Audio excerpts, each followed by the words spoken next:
Welcome to the Kurt Saxon Show, your countdown to the future. First, I want you to take down my phone number in case you want to call.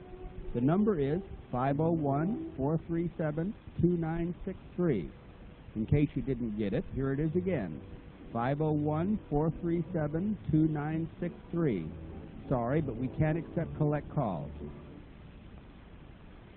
Tonight's topic is the first part of a two-part article by Garrett Hardin, Carrying Capacity as an Ethical Concept, with a little introductory by myself. It is in Survivor Volume 3. The purpose of this book, that is Survivor Volume 3. Over 50% of the adult population of the U.S. cannot follow the simplest instructions in this book. 80% cannot grasp the concepts in the following article by Professor Garrett Hardin. Our species has outbred the carrying capacity of our planet's easily accessible arable land, plus that of their respective socio-economic systems. With overbreeding has come downbreeding. Our planet has become swamped with morons and psychotics which guarantee the collapse of civilizations worldwide. Atlan books are for that intelligent and stable 20%. Garrett Hardin is a professor of biology at the University of California, Santa Barbara. He has given special attention to population biology and human ecology. The author of several books, including a widely used biology textbook and Exploring New Ethics for Survival, he has been one of the principal provocateurs of current discussions of lifeboat ethics and triage in relation to world famine. Now, here's his editorial. Lifeboat ethics is merely a special application of the logic of the commons. The classic paradigm is that of a pasture held as common property by a community and governed by the following rules.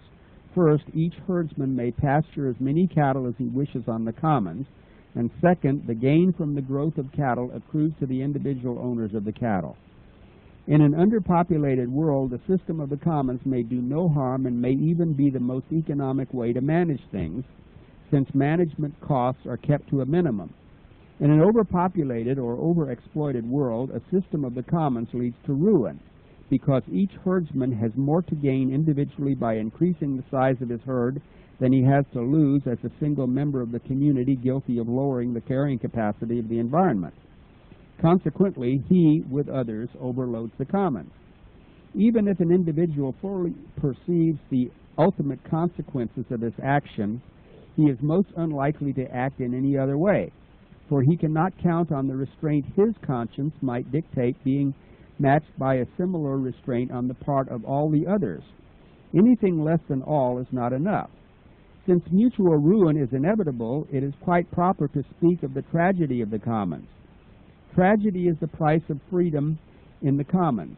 Only by changing to some other system, socialism or private enterprise, for example, can ruin be averted. In other words, in a crowded world, survival requires that some freedom be given up. We have, however, a choice in the freedom to be sacrificed. Survival is possible under several different politico-economic systems, but not under the system of the commons.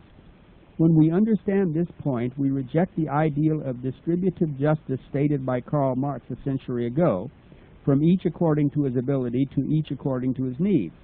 This ideal might be defensible if needs were defined by the larger community rather than by the individual or individual political unit, and if needs were static. But in the past quarter century, with the best will in the world, some humanitarians have been asserting that rich populations must supply the needs of poor populations, even though the recipient populations increase without restraint. At the United Nations Conference on Populations in Bucharest in 1973, spokesmen for the poor nations repeatedly said, in effect, "We poor people have the right to reproduce as much as we want to. You in the rich world have the responsibility of keeping us alive." Such a Marxian disjunction of rights and responsibilities inevitably tends toward tragic ruin for all. It is almost incredible that the position is supported by any thoughtful person. But it is. How does this come about? In part, I think, because language deceives us. When a disastrous loss of life threatens, people speak of a crisis, implying that the threat is temporary. More subtle is the implication of quantitative stability built into the pronoun they and its relatives. Let me illustrate this point with quantified prototype statements based on two different points of view. Crisis analysis. These poor people, 1 million, are starving because of a crisis, flood, drought, or the like. How can we refuse them? 1 million. Let us feed them. 1 million. Once the crisis is past, those who are still hungry are few, say 1,000, and there is no further need for our intervention. Crunch analysis. These 1 million who are hungry are reproducing. We send food to them. 1,010,000. Their lives, 1,020,000, are saved. But since the environment is still essentially the same, the next year they, 1,030,000, ask for more food. We send it to them, 1,045,000, and the next year they, 1,068,000, ask for still more. Since the need has not gone away, it is a mistake to speak of a passing crisis. It is evidently a permanent crunch that this growing they face. A growing disaster, not a passing state of affairs. They increases in size. Rhetoric makes no allowance for a ballooning pronoun. Thus we can easily be deceived by language.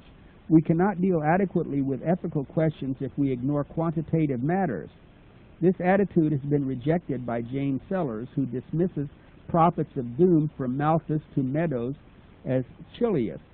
Chiliists, or millennialists, to use a Latin-derived equivalent of the Greek term, predict a catastrophic end of things 1,000 years from some reference point. The classic example is the prediction of Judgment Day in the year 1000 Anno Domini. Those who predicted it were wrong, of course, but the fact that this specific prediction was wrong is no valid criticism of the use of numbers in thinking. Millennialism is numerology, not science. In science, most of the time, it is not so much exact numbers that are important as it is the relative size of numbers and the direction of change in the magnitude of them. Much productive analysis is accomplished with only the crude quantitation of order of magnitude thinking.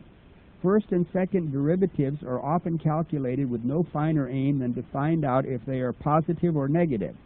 Survival can hinge on the crude issue of the sign of change, regardless of number. This is a far cry from the spurious precision of numerology. Unfortunately, the chasm between the two cultures, as C.P. Snow called them, keeps many of the non-scientific culture from understanding the significance of the quantitative approach. One is tempted to wonder also whether an additional impediment to understanding may not be the mortal sin called pride, which some theologians regard as the mother of all sins. Returning to Marx, it is obvious that the each into each according to his needs is not, despite the grammar, a unitary stable entity. Each is a placeholder for a ballooning variable. Before we commit ourselves to saving the life of each and every person in need, we had better ask this question, and then what? That is, what about tomorrow? What about posterity? As Hans Jonas has pointed out, traditional ethics has almost entirely ignored the claims of posterity. In an overpopulated world, humanity cannot long endure under a regime governed by posterity-blind ethics. It is the essence of ecological ethics that it pays attention to posterity. Since helping starving people requires that we who are rich give up some of our wealth, any refusal to do so is almost sure to be attributed to selfishness. Selfishness there may be, but focusing on selfishness is likely to be non-productive. In truth, a selfish motive can be found in all policy proposals. The selfishness of not giving is obvious and need not be elaborated, but the selfishness of giving is no less real, though more subtle. Consider the sources of support for Public Law 480, the act of Congress under which surplus foods were given to poor countries or sold to them at bargain prices. Concessionary terms is the euphemism. Why did we give food away? Conventional wisdom says it was because we momentarily transcended our normal selfishness. Is that the whole story? It is not. The we of the above sentence needs to be subdivided. The farmers who grew the grain did not give it away. They sold it to the government, which then gave it away. Farmers received selfish benefits in two ways: the direct sale of grain and the economic support to farm prices given by this governmental purchase in an otherwise free market. The operation of PL 480 during the past quarter century brought American farmers to a level of prosperity never known before. Who else benefited in a selfish way? The stockholders and employees of the railroads that moved grain to seaports benefited. So also did freight boat operators. U.S. bottoms were specified by law. So also did grain elevator operators. So also did agricultural research scientists who were financially supported in a burgeoning but futile effort to feed a hungry world. And so also did the large bureaucracy required to keep the PL 480 system working. In toto, probably several million people personally benefited from the PL 480 program. Their labors cannot be called wholly selfless. Who did make a sacrifice for PL 480? The citizens generally, nearly 200 million of them, paying directly or indirectly through taxes. But each of these many millions lost only a little, whereas each of the millions or so gainers gained a great deal. The blunt truth is that philanthropy pays, if you are hired as a philanthropist. Those on the gaining side of PL 480 made a great deal of money and could afford to spend lavishly to persuade Congress to continue the program. Those on the sacrificing side sacrificed only a little bit per capita and could not afford to spend much protecting their pocketbooks against philanthropic inroads. And so PL 480 continued year after year. Should we condemn philanthropy when we discover that some of its roots are selfish? I think not. Otherwise, probably no philanthropy would be possible. The secret of practical success in large-scale public philanthropy is this: see to it that the losses are widely distributed so that the per capita loss is small, but concentrate the gains in a relatively few people so that these few will have the economic power needed to pressure the legislature into supporting the program. I have spent some time on this issue because I would like to dispose once and for all of condemnatory arguments based on selfishness. As a matter of principle, we should always assume that selfishness is part of the motivation of every action. But what of it? If Smith proposes a certain public policy, it is far more important to know whether the policy will do public harm or public good than it is to know whether Smith's motives are selfish or selfless. Consequences, ends, can be more objectively determined than motivations, means. Situational ethics wisely use consequences as the measure of morality. If the end does not justify the means, what does? Asks Joseph Fletcher. The obsession of older ethical systems with means and motives is no doubt in part a consequence of envy, which has 1,000 disguises. Though I am sure this is true, the situationists should not dwell on envy very long, for it is, after all, only a motive, and as such not directly verifiable. In any case, public policy must be primarily concerned with consequences. Even judging an act by its consequences is not easy. We are limited by the basic theorem of ecology. We can never do merely one thing. The fact that an act has many consequences is all the more reason for de-emphasizing motives as we carry out our ethical analysis. Motives, by definition, apply only to intended consequences. The multitudinous unintended ones are commonly denigrated by the term side effects. But the road to hell is paved with good intentions. So let's have done with motivational evaluations of public policy. Even after we have agreed to eschew motivational analysis, 4 and 8 is a tough nut to crack. The literature is large and contradictory, but it all points to the inescapable conclusion that a quarter of a century of earnest effort has not conquered world poverty. To many observers, the threat of future disasters is more convincing now than it was a quarter of a century ago, and the disasters are not all in the future either. Where have we gone wrong in 4 and 8? We wanted to do good, of course. The question, how can we help a poor country, seems like a simple question, one that should have a simple answer. Our failure to answer it suggests that the question is not as simple as we thought. The variety of contradictory answers offered is disheartening. How can we find our way through this thicket? I suggest we take a cue from a mathematician. The great algebraist Carl Jacobi, 1804 to 1851, had a simple stratagem that he recommended to students who found themselves butting their heads against a stone wall. Invert, always invert. Don't just keep asking the same old question over and over. Turn it upside down and ask the opposite question. The answer you get then may not be the one you want, but it may throw useful light on the question you started with. Let's try a Jacobian inversion of the food population problem. To sharpen the issue, let us take a particular example, say India. The question we want to answer is, how can we help India? But since that approach has repeatedly thrust us against a stone wall, let's pose the Jacobian invert, how can we harm India? After we've answered this perverse question, we will return to the original and proper one. As a matter of method, let us grant ourselves the most malevolent of motives. Let us ask, how can we harm India, really harm her? Of course, we might plaster the money with thermonuclear bombs, speedily wiping out most of the 600 million people. But to the truly malevolent mind, that's not much fun. A dead man is beyond harming. Bacterial warfare could be a bit better, but not much. No, we want something that will really make India suffer, not merely for a day or a week, but on and on and on. How can we achieve this inhumane goal? Quite simply, by sending India a bounty of food year after year. The United States exports about 80 million tons of grain a year. Most of it we sell. The foreign exchange it yields we use for such needed imports as petroleum, 38% of our oil consumption in 1974, iron ore, bauxite, chromium, tin, etc. But in the pursuit of our malevolent goal, let us unselfishly tighten our belts, make sacrifices, and do without foreign exchange. Let us give all 80 million tons of grain to the Indians each year. On a purely vegetable diet, it takes about 400 pounds of grain to keep one person alive and healthy for a year. The 600 million Indians need 120 million tons per year. Since their nutrition is less than adequate, presumably they are getting a bit less than that now.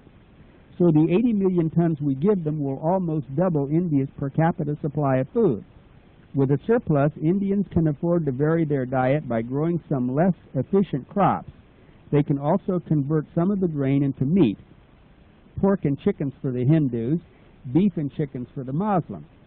The entire nation can then be supplied not only with plenty of calories, but also with an adequate supply of high-quality protein. The people's eyes will sparkle and their steps will become more elastic, and they will be capable of more work. Fatalism will no doubt diminish. Much so-called fatalism is merely a consequence of malnutrition. Indians may even become a bit overweight, though they will still be getting only 2/3 as much food as the average inhabitant of a rich country. Surely, we think, surely a well-fed India would be better off. Not so. They will ultimately be worse off. Remember, we can never do merely one thing. A generous gift of food would have not only nutritional consequences, it would also have political and economic consequences. The difficulty of distributing free food to a poor people is well known. Harbor, storage, and transport inadequacies result in great losses of grain to rats and fungi. Political corruption diverts food from those who need it most to those who are more powerful.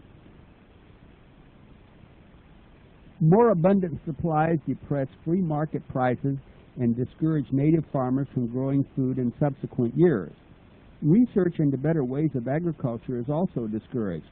Why look for better ways to grow food when there is food enough already? There are replies of sorts to all the above points. It may be maintained that all these evils are only temporary ones.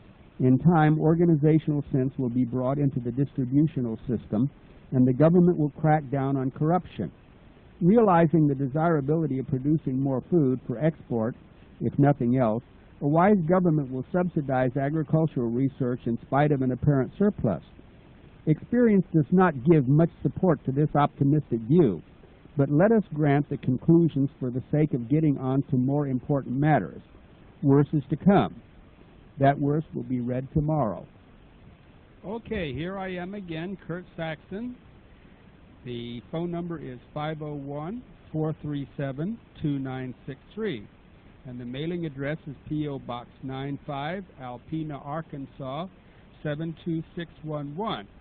And that's for the $10 information packet, in which you get a $5 refund on either subscription to a U.S. militia or shoestring entrepreneur. Now, also you'll get David Koresh's Last Testament.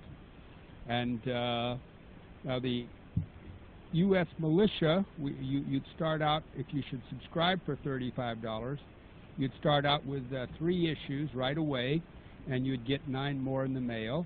And that is just full of improvised weapons and how to make money as a security service, how to protect your community, how to keep your community online no matter what happens to other communities.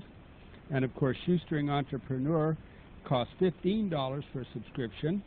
And with that, you get 9 back issues to the Survivor at no charge.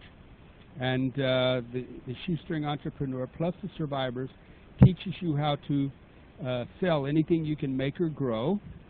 And they're very good, interesting publications all around. And again, the phone number is 501-437-2963. Now, some of you might have been caught off balance by what I've just read tonight by Garrett Hardin, but I wanted to read that to you. Not only is it very good, and it gets even better tomorrow, but it gives you an example of the types of people who know what happens. See, Garrett Hardin and Paul Ehrlich and William Vogt and Sachs and so many of the other demographers, they are very highly intelligent, they're very well educated, they are college men, and I'll get back to that. Hello. I pushed the button and I just got a buzz.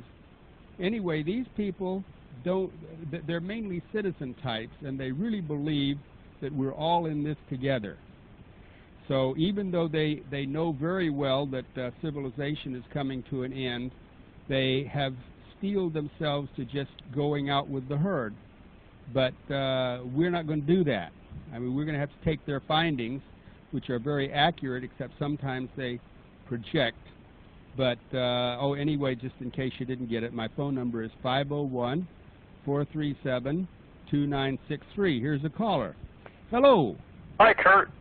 Well, bless your heart. Hey, this is Mike down in Titusville. Hi, Mike. Been listening to you since the very beginning. Good. I stumbled onto you one night after buying an old $20 shortwave tube radio at the flea market. Well, I guess it was fate, wasn't it? Yeah. Hey, the reason I'm calling is I listened to you the night before last, and a lot of people were calling in about night vision stuff. Yeah. And I was wondering if you had any sources on where you can get parts for those, if you're handy with build and things like that.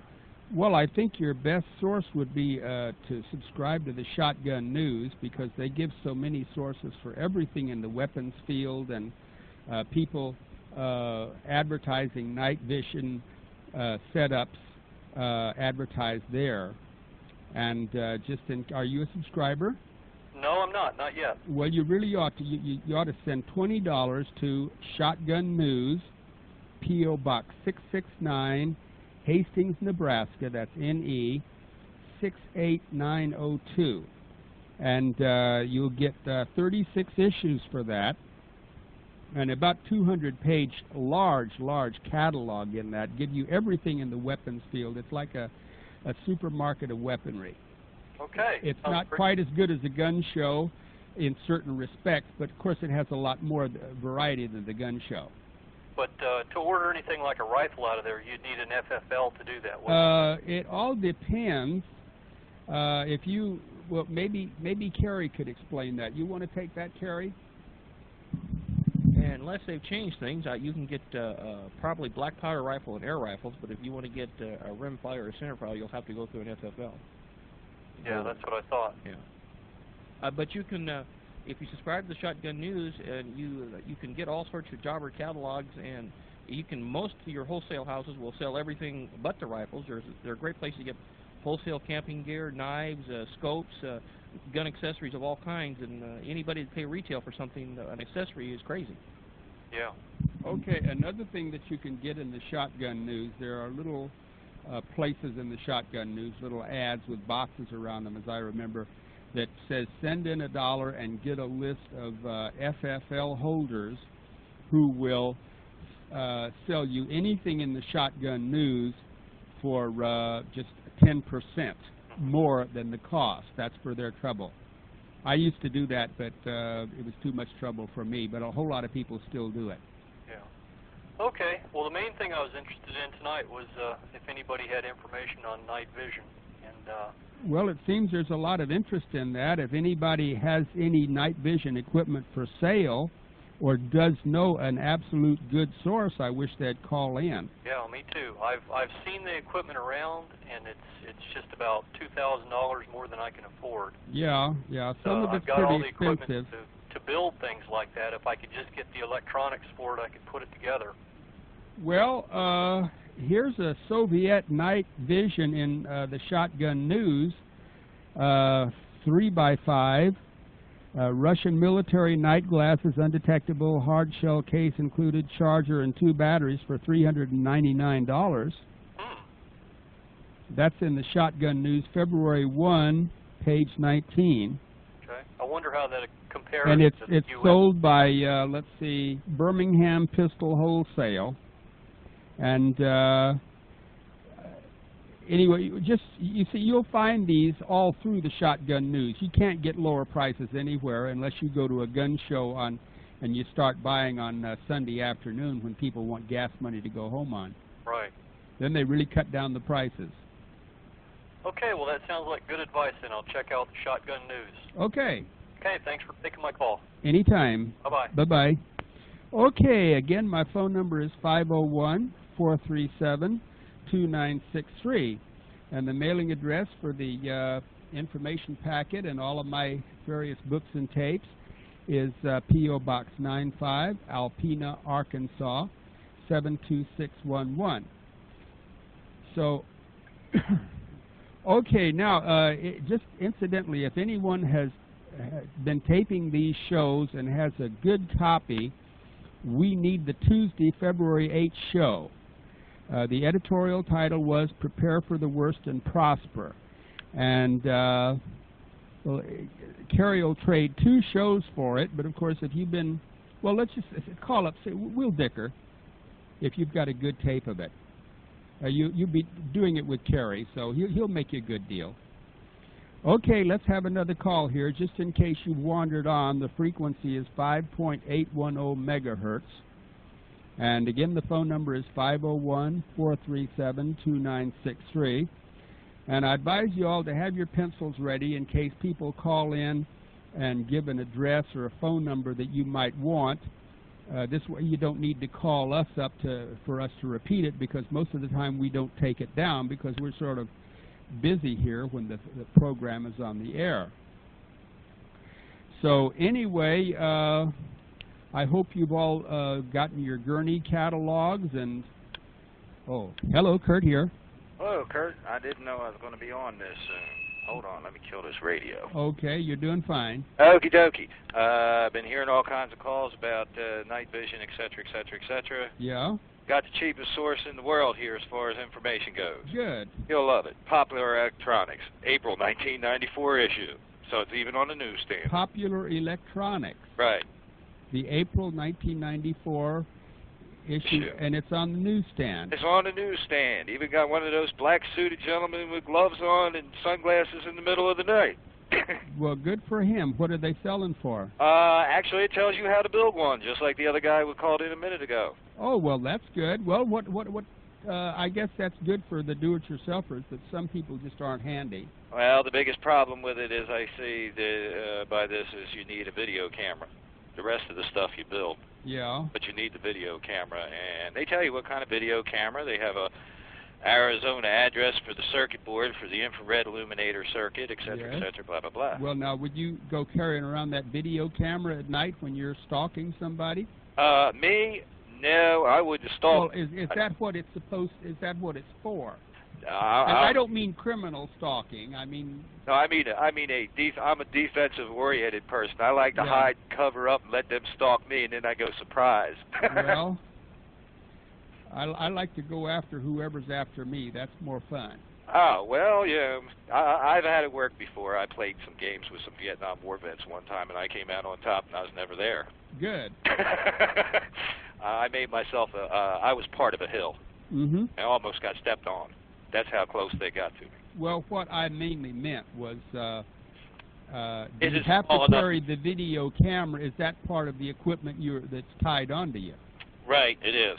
It's part of the equipment. It has a little thing like a screwdriver handle, a viewer, and a hood, a power pack, battery power pack, and a video camera, and they show you how to bring this whole thing together.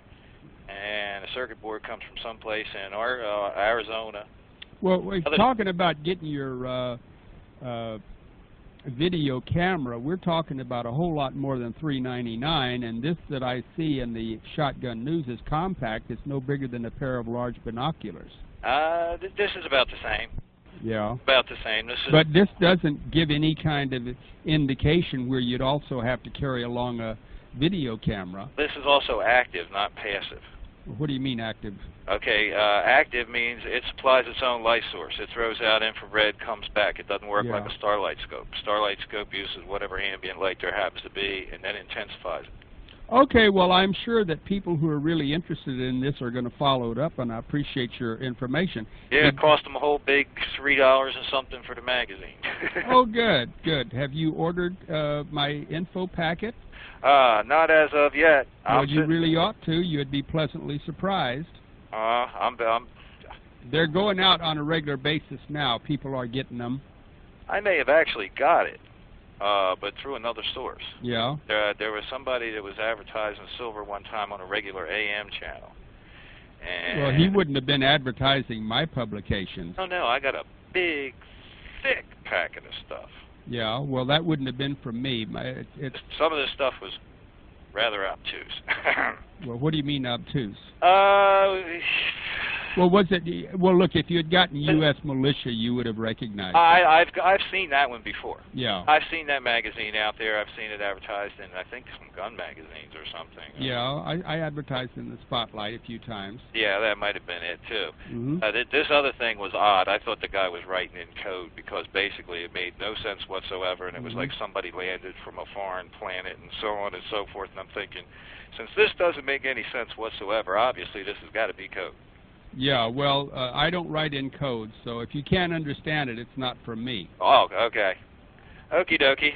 Well, I'll give that some thought, but I just wanted to throw this out there for the rest of the folks out there because there was the little girl, and then there was the other guy, and then there was the other guy, and then there was the do-it-yourselfer. So the bottom line is Popular Electronics, April 1994 issue.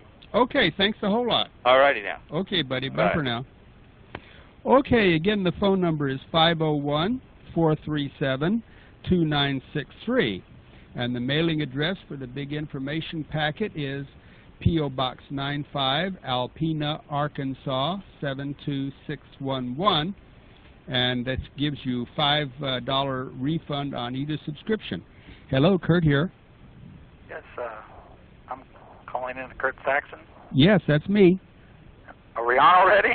We're on. Oh, say, this is Scott calling you from Ottawa, Kansas. Hi, Scott. I just I got at your program from a friend of mine and only been listening for a few days. And could you help me out a little bit? I'm a little bit miffed as to exactly what you're trying to survive in the near future. Well, the collapse of the system. You ever heard of that? Uh-huh. You know, when the stock market collapsed in 1929, very shortly thereafter, the whole system started to collapse.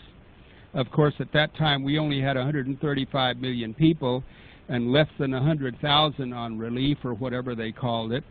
And now we've got over 260 million, and we've got about 100 million social dependents. So the next collapse, which is coming soon, just as soon as the government won't be able to collect enough to pay the interest on the national debt, which might be as early as next year, then they'll start cutting out entitlements. They'll start cutting out all kinds of things that people have to live.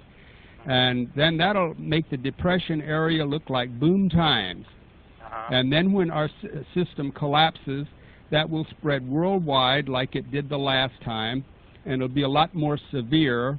And since there won't be any backup systems, there will probably be a fantastically horrible die-off.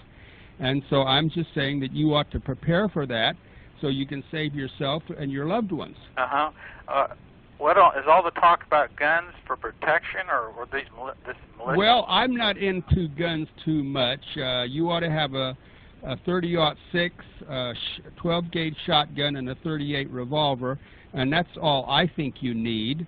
I don't see any reason to be armed to the teeth because you can only shoot one gun at a time.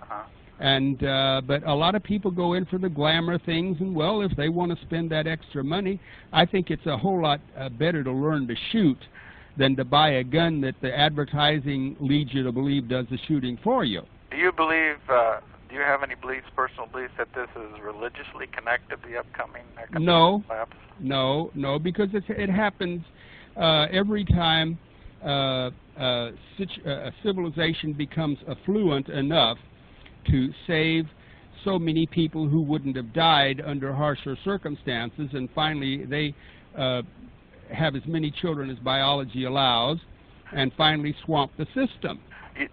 Are you acquainted with the prophecies of the book of the Bible about the end times and well, of course, the possible coming economic collapse? And well, yes, I'm very well acquainted with those, but those people had enough problems in their own day.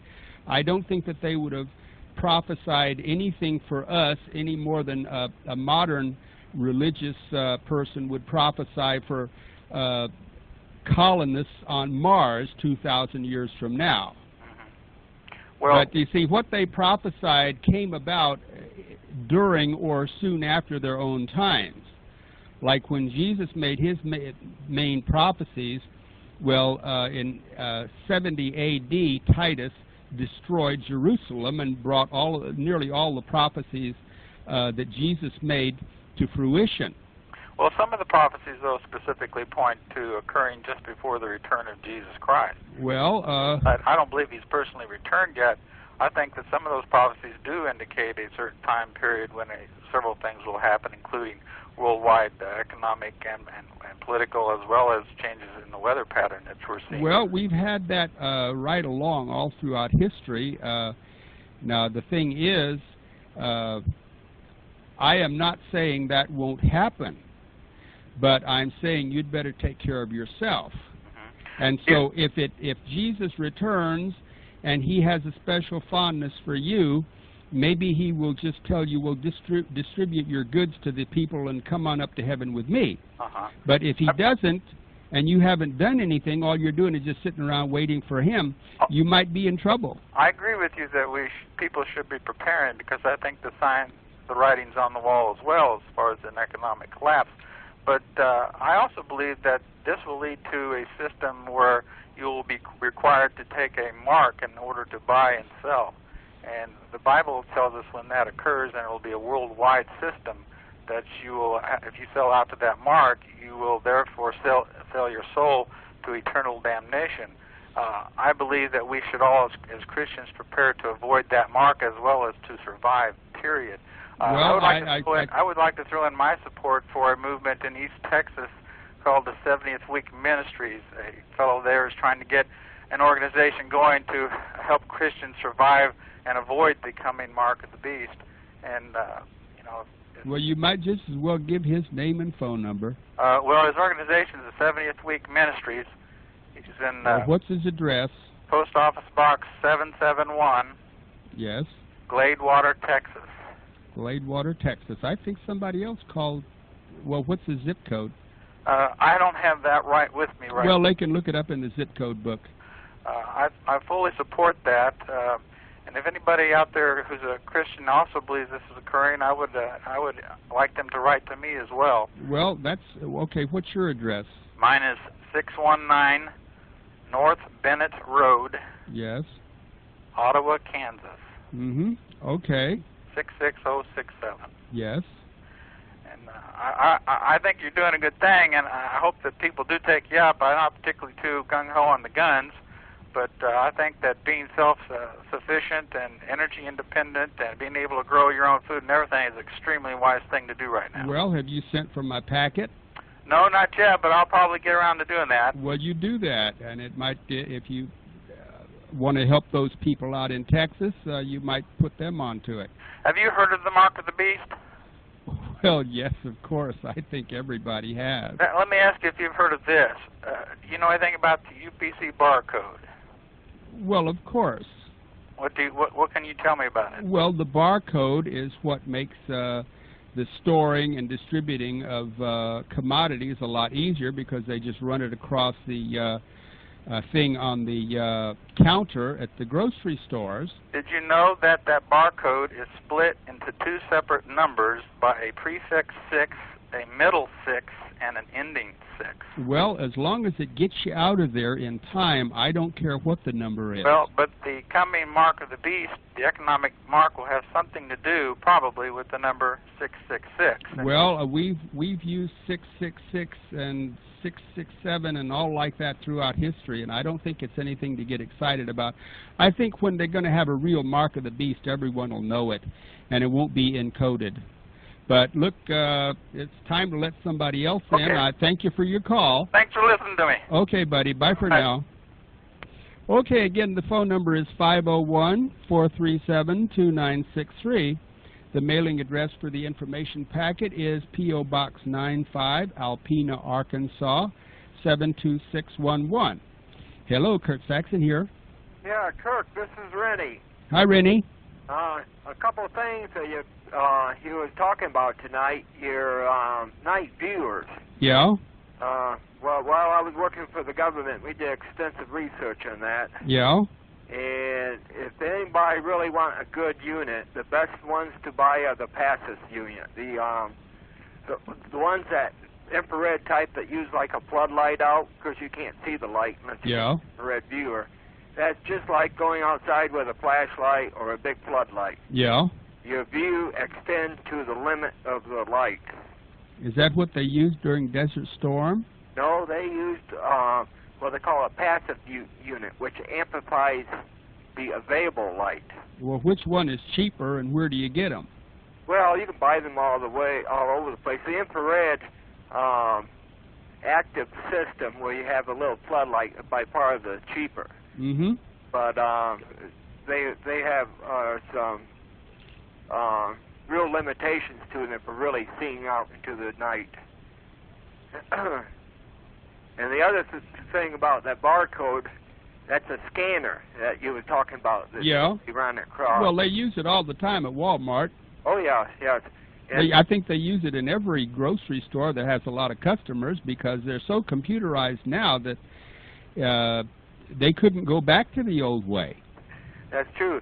And talking about the Mark of the Beast, that may be, because they always try to rip you off with those things. They got one price on the unit, and when you run it through the scanner, they're usually a little bit higher. Well, you see, if everyone would buy a set of my books, The Survivors, then they could do more for themselves, and they wouldn't have to go to the grocery store so often. They could avoid a lot of that.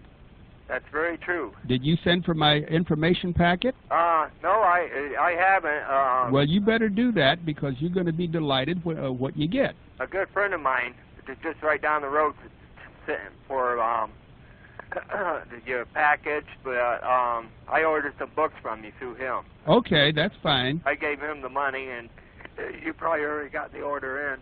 Okay. Okay, now I've been getting a lot of calls on those converters.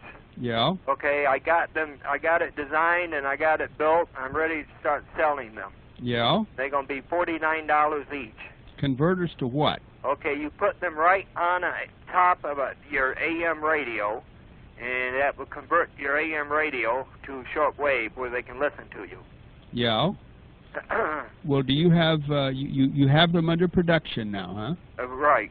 Right. Okay. Do you have you want to give a phone number, an address, a price? Okay. The price of the converters are $49.95. Okay. And the address is Post Office Box 14, Well? Paris, P-A-R-I-S, Paris, Michigan. Yes. 49338. Okay, repeat it. Okay, Post Office Box 14, Paris, P-A-R-I-S, Michigan, 49338. Okay, okay, and the so all Michigan residents should add 6% tax. No, it's 4%. Okay, 4% in no, Michigan. But it's probably going to be raised real soon here. Well, okay, then people better buy it right now to save a couple of percentage points. Okay, and the phone number is area code 616-832-2060. Okay, give it one more time and we'll go. Okay, area code 616-832-2060. Okay, thank you a lot. I was reading in that with one book, U.S. Militias. Yeah. That he got over there, and I make a unit that fit right into these people organizing it. It's like the old Army field phones. Well, why don't you send me a little thing that I can publish, and if it's interesting enough and applicable enough, I'll give you a free plug in U.S. Militia. Okay, I will do that. You do that. Okay. Okay, bye-bye. Okay, goodbye. Okay, the phone number is 501-437-2963, and the mailing address is P.O. Box 95, Alpena, Arkansas, 72611. Hello, Kurt here. Yeah, this is Bob in New York. Hi, Bob. I have a book here about laser phaser ion ray gun and other working space-age projects. Yes. And it has an infrared viewer in it. Yes. You can build it. You can buy this book. And where you buy the book is through Lumpanix Unlimited. I wouldn't trust it. You wouldn't? Do you have it? Do you know enough about it to know that the book is accurate?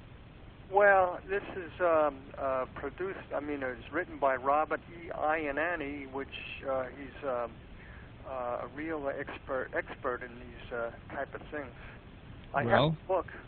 Well, what I mean, are you knowledgeable enough in it to know that it's accurate? Because a lot of these book companies the only talent they've got is writing fantastic ads. You just got to have the book, and then you get it. And it's either too technical for the layperson to do, or it's just not worth it. Yeah.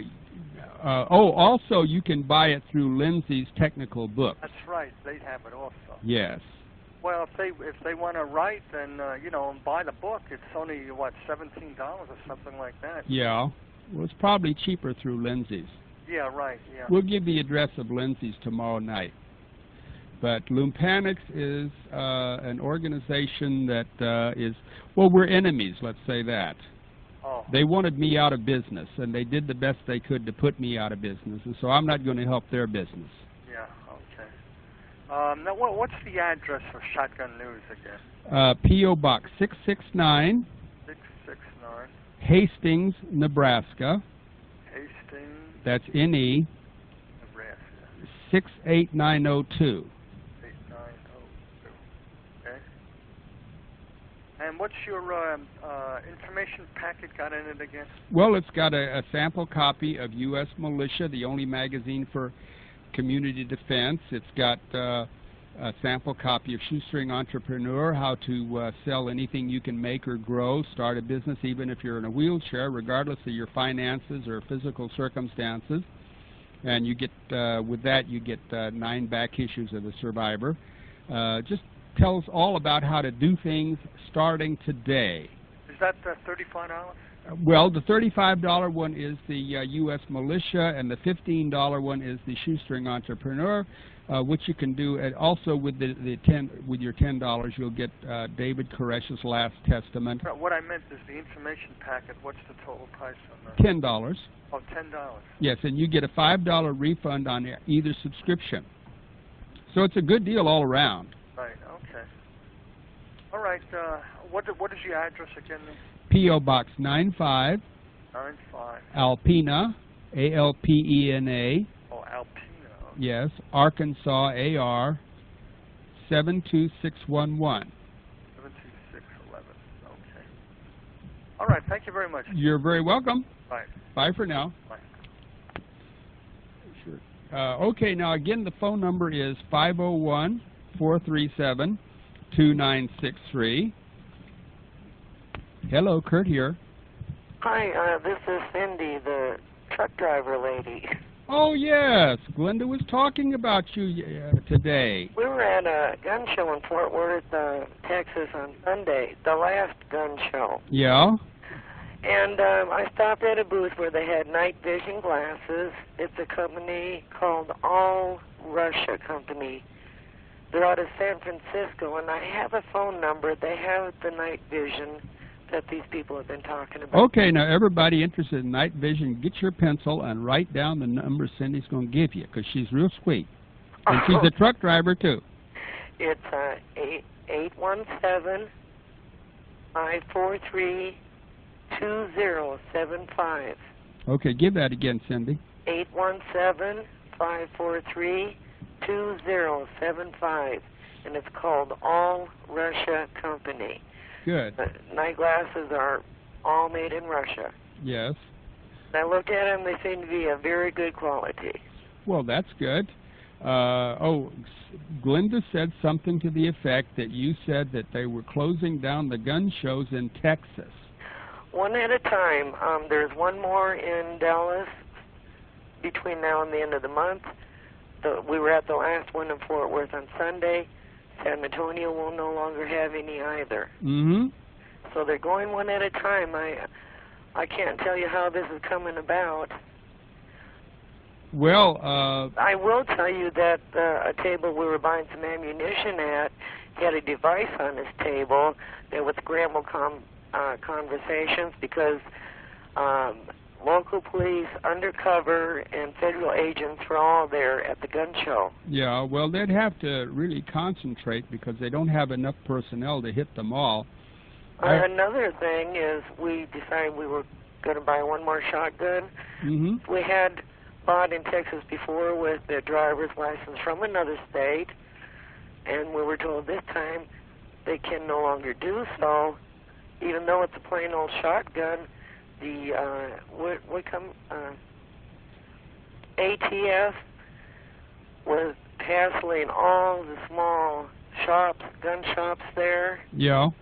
And decided, I guess, to make it their own law, not to sell shotguns to people from other states. Well, they can intimidate some people, but... yeah, they've intimidated a lot of people, and yeah. Gun shops are very scared in Texas right now. Well, try a pawn shop. Yeah, that's an idea, and also the newspaper. Yeah, and also, you see, let me tell you something about gun shows, because several years ago, I think about 1985, 89, I had this publication called The Gun Runner. That was a gun show publication. Mm-hmm. And the first year I did it, there was 1,000 gun shows in the country. And the second year, there was 2,000, and since then, they just have ballooned out like crazy. And I'll tell you something, Cindy, you can rail against the feds if you want to, but I knew this was coming even then, because we saw more dirty dealing under the table and in the parking lot than sometimes in the whole show. Right, I do believe you. I mean, they're asking for it, Cindy. That's the big problem. They just wheel and deal, and they sell everything that they're not supposed to sell, and they make contacts. Come to my home, and I'll sell you this 50 caliber and all like that. Right. And they were asking for it all along. Right. My husband saw this coming years ago, and I never would believe him, but slowly but surely I started seeing all the signs, and he was right. Well, you see, Cindy, the gun business in this country is a fantastic profit-making business. The government rakes off $50, $60, $80 billion a year on it itself. They don't want to close it down. They like to scare people into doing things legally, but they don't really want to shut it down. But when gun shows, which are out of control now, and everybody wants to start a gun show, and it's very lucrative for the promoter. It's lucrative to the people who come to the gun show with under the table and in the parking lot deals, but gun shows are less and less profitable to just honest guys trying to make a living on the weekend. Right. And so they have made it so crooked in the gun shows that finally, you see, the thing is, you shouldn't be afraid of the feds. But when you keep daring them and daring them, they have to act. It's their job. They can't help it. So the dirty dealers at the gun shows got so dirty and so obvious about it, thumbing their nose at the feds and the local police and the state's gun laws, that finally they had to crack down. Now, I said I thought Texas was the worst offender in gun shows, and Glenda, who knows as much or more about it than I do, she says, no, Oklahoma's the dirtiest. But you see, the gun shows should be a supermarket of weaponry where everybody goes there, has a lot of fun, makes good deals, and like I would advise anybody, which the gun dealers wouldn't like, but if you want to make a good deal on a gun, wait until about 3 o'clock Sunday afternoon, especially if it's a bad show, because then people are wanting gas money to go home on, and they'll sell you things a whole lot cheaper. Right. Well, that's not the case now, because there are soon going to be no gun shows. Yes, well, they asked for it, and I'm sorry, because we really enjoyed ourselves at gun shows. Yeah, we did too, and we get a lot of ammo to target practice and keep ourselves in shape for what may come. And do you have a reloader? No, I wanted to get one that didn't have one, but see, our problem is being truck drivers, we're on the road for 4 to 6 weeks at a time. Yeah. Well, you do have a base, don't you? Pardon me? You do have a base, don't you? Yes, we do. When we get home, we have so many things to do. It is hard to get everything done. Well, anyway, Cindy, I sure appreciate you calling up and telling Glenda that. Oh, you're quite welcome. And the thing is, I don't doubt it, and I'm sure your husband didn't doubt it either, because when crooks become so obvious that they challenge the law, then everyone suffers. That's just automatic. Right, I understand that. And when I say crooks, I don't mean they're bad people, but they're making these undercover deals that they're not supposed to. Yes, but unfortunately that is something that's going to go on, and I believe it's going to happen. Well, we'll talk about that more tomorrow, because it's just about time to go, Cindy, and I sure appreciate your call. Well, you're quite welcome. It is a pleasure to talk to you. Okay, Cindy, bye-bye. Bye. Now it's sign-off time. I'll talk to you tomorrow. So this is Kurt Saxon saying goodbye and be good.